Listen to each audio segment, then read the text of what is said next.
tal amigos? Les habla el Padre Rafael Chávez. Sean todos bienvenidos una vez más a su pequeño espacio de meditaciones. Hoy es lunes 13 de diciembre, semana tercera de Adviento. Y hoy la iglesia celebra como memoria opcional a Santa Lucía, virgen y mártir. Te rogamos, Señor, que nos ayude la gloriosa intercesión de Santa Lucía, virgen y mártir, para que quienes celebramos su fiesta en la tierra podamos contemplar su gloria en el cielo. Por nuestro Señor Jesucristo, tu Hijo, que vive y reina contigo en la unidad del Espíritu Santo, y es Dios por los siglos de los siglos. Amén. A Santa Lucía se le ha representado frecuentemente con dos ojos, porque según una antigua tradición, a la santa le habrían arrancado los ojos por proclamar firmemente su fe. Nació y murió en Siracusa, ciudad de Italia, y gracias a sus múltiples virtudes, entre las que se destaca la sencillez, la humildad y la honradez, el Papa San Gregorio, en el siglo VI, puso su nombre a dos conventos femeninos que él fundó.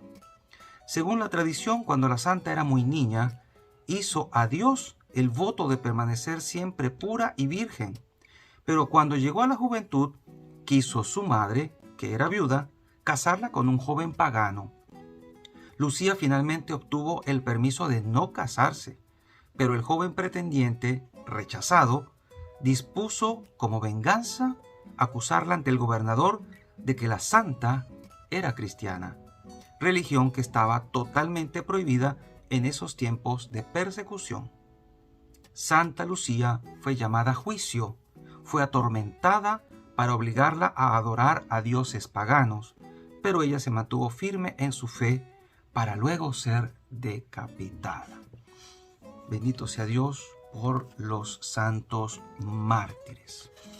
Hoy la liturgia comienza con el libro de los Números, capítulo 24, versículos del 2 al 7 y del 15 al 17.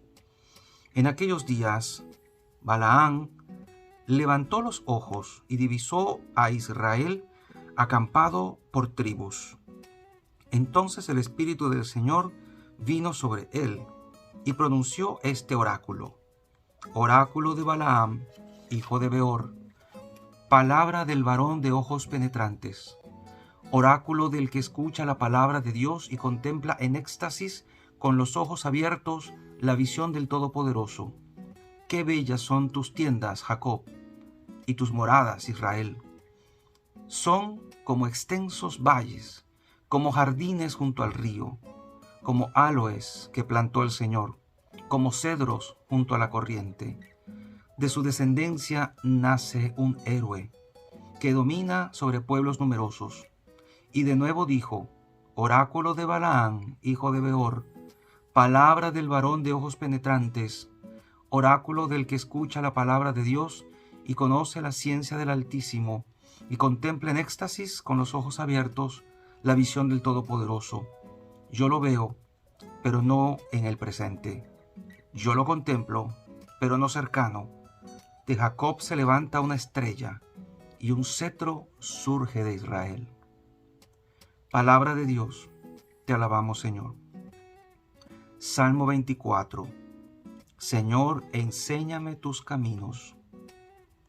Señor, enséñame tus caminos, instrúyeme en tus sendas, haz que camine con lealtad. Enséñame, porque tú eres mi Dios y mi Salvador.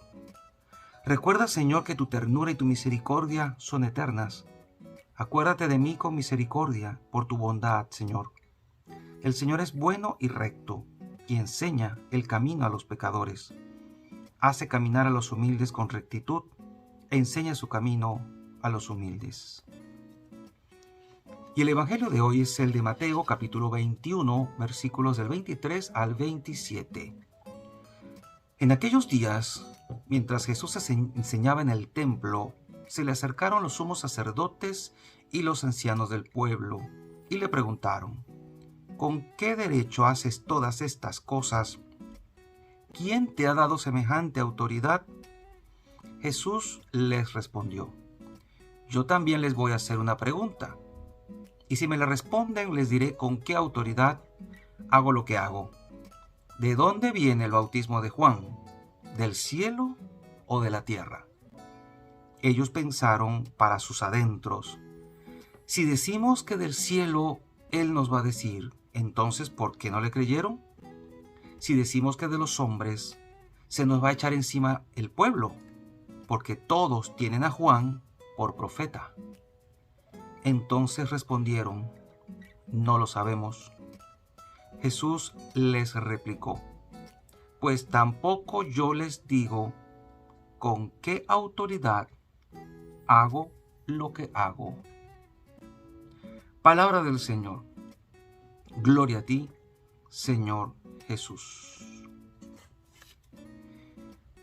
Qué intrigante resulta este pasaje evangélico. Estos sacerdotes y ancianos del pueblo se presentan ante Jesús para cuestionar su autoridad.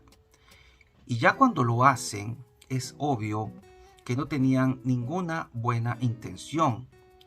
De hecho, estos mismos personajes seguramente estuvieron cuando Juan empezó su ministerio 3 años atrás, cuando estaba predicando aquel bautismo de penitencia y hablaba sobre el cambio de vida, el cambio de ruta, el cambio de modos de proceder.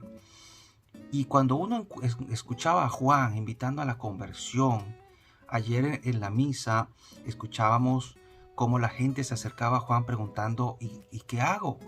¿Y qué hago? Y Juan invitaba a que cada uno en su estado de vida y en su oficio se portara rectamente y obrara con justicia y honestidad y honradez. Y estos hombres seguramente lo escucharon. Obviamente, después de escuchar a Juan, y muchísima gente lo escuchó, era como que imposible echarse para atrás, olvidar y decir: aquí no ha pasado nada. Juan había marcado un punto de inflexión. Ya no se puede echar para atrás. Era como si hubiese marcado 2 rumbos. Juan se había puesto en el medio y había dicho: o por aquí o por acá. Si vas por acá, se salvan. Si vas por acá, se pierden. Recordando las opciones que Dios nos da siempre. Si eliges el bien, vivirás. Si eliges el mal, morirás. Entonces, cuando Juan hablaba, estos hombres tenían que haberlo pensado, pero ya su camino se había equivocado, ya habían tomado el lugar, el rumbo equivocado y se habían alejado de la verdad de Dios. Cuando se vuelven a encontrar con Jesús, dicen los especialistas en la materia, unos 3 años después, ellos cuestionan la autoridad de Jesús y ya estaban bastante lejos de la verdad de Dios. En aquel entonces decidieron ignorar las palabras de Juan y ahora Jesús les pone a Juan como ejemplo y los contrasta con la predicación de Juan. Y ellos se sienten como que atrapados en su propia red, porque querían cuestionar la autoridad de Jesús y Jesús les lanza una. O sea, yo les voy a decir con qué autoridad hago lo que hago si ustedes me dicen de dónde viene el bautismo de Juan. Y ellos se sintieron ahí como que, ¿qué decimos? Si decimos una cosa, estamos atrapados, y si decimos la otra, también. Entre la espada y la pared, podemos decir entre la espada y la espada. Dice aquí claramente, si reconocemos que el bautismo de Juan es del cielo, nos van a recriminar que por qué no le hicimos caso.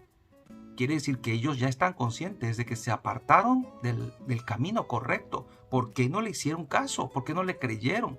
Y si decimos que viene de los hombres, o sea que es algo inventado por Juan, la gente se le va a echar encima porque lo tienen por profeta. Qué interesante. Y Jesús puede quedarse tranquilo y callado porque ellos no respondieron el desafío que Jesús les lanzó. Yo tampoco les digo con qué autoridad hago lo que hago. Es un momento como para pensar, nosotros también estamos siendo cuestionados por Juan en estos días, en que nos acercamos ya con más insistencia hacia el portal de Belén para contemplar el misterio de la encarnación del Hijo de Dios, Dios que viene en carne mortal. Y el Señor nos dice, pues miren a Juan, que está ahí hablando como la voz en el desierto, invitando a todos a la conversión, a cambiar de rumbo, a enderezar su camino. Dios nos vuelve a poner otra vez entre el bien y el mal, el camino de la salvación, el camino de la perdición. ¿Quién le va a hacer caso? ¿Quién le va a hacer caso? Y mucha gente hoy se pregunta lo mismo, o le pregunta a la gente, a mí como sacerdote incluso. Mucha gente cuestiona a Jesús y le dice a uno, pero ¿cómo sé yo que Dios es Dios? ¿Cómo sé yo que Jesús realmente es Dios? Cuestiona la Biblia, cuestiona la autoridad de la Iglesia sobre la Escritura para interpretarla, cuestiona la autoridad del Santo Padre, del Papa, cuestiona la autoridad de los sacerdotes, cuestionan a todo lo que tenga que ver con religión, sobre todo la fe católica, sobre todo la Iglesia Católica. Entonces, ahora que estamos en esta época en que todo se pone en tela de juicio, de todo se duda, especialmente de la Iglesia Católica, de las verdades de fe, ¿qué vamos a hacer? ¿Qué vas a hacer tú cuando te contrasten, cuando te desafíen, cuando te cuestionen tu modo de vida y te digan, bueno, tú que eres católico y vas a misa, ¿por qué te portas así? ¿Tú por qué me exiges que obre el bien si tú también lo haces? Si tú haces lo malo. ¿Por qué tú me pides que actúe rectamente si tú no eres testimonio de vida? Como decimos, si tenemos cola que nos pise, ¿cómo vamos a nosotros a hablar libremente de dar testimonio? ¿O cómo vamos a dar testimonio? Nosotros sabemos que somos pecadores, que somos falibles, que nos equivocamos muchas veces y que Dios nos da la posibilidad de reconciliarnos con Él en el sacramento y que honestamente vayamos cambiando de vida poco a poco, pero necesitamos dar el paso. Si tu camino se desvió en algún momento, si te equivocaste, no importa los años que hayas durado equivocado, el tiempo que has estado extraviado, perdido, incluso pensando que hacías el bien y hacías el mal, Dios te da ahora la oportunidad de que corrijas tu camino, de que endereces tus senderos y de que reflexiones y digas, caramba, ya es tiempo de volver, ya es tiempo de enderezarme, ya es tiempo. No lo dejes para después. El Señor hoy te quiere dar este regalo. Reflexiona, piensa y medita que Dios te está esperando, Cristo te está esperando para que tú también seas una lámpara que ilumine en medio de la oscuridad en la que vivimos. Yo veo mi mundo a mi alrededor y me doy cuenta en la oscuridad en la que vive la gente. Tanta gente presa de los vicios, tantos jóvenes atontados por los vicios, y no quiero decir cuáles a través de este medio, pero ustedes se imaginan cuáles son. Tantas personas que andan deambulando por las calles, víctima de los vicios. Y uno dice, ¿cómo es posible tanto desastre, tanto desorden, tanta gente embobada, tanta gente dañada, perdida, enferma? ¿Cómo fue posible esto? Bueno, el Señor nos está diciendo, escoge el bien y vivirás. Y Jesús dice lo que dice y hace lo que hace porque Él es Dios. Y esa autoridad se la dio el Padre. Nosotros lo sabemos, así lo sabemos y lo profesamos. Otros no lo saben, no lo creen y no lo viven. Ayudemos a que otros lo crean y lo vivan. Y la bendición de Dios Todopoderoso, Padre, Hijo y Espíritu Santo, descienda sobre cada uno de ustedes y les acompañe siempre. Y seguiremos en contacto, si Dios lo permite, a través de este canal. Chao, chao.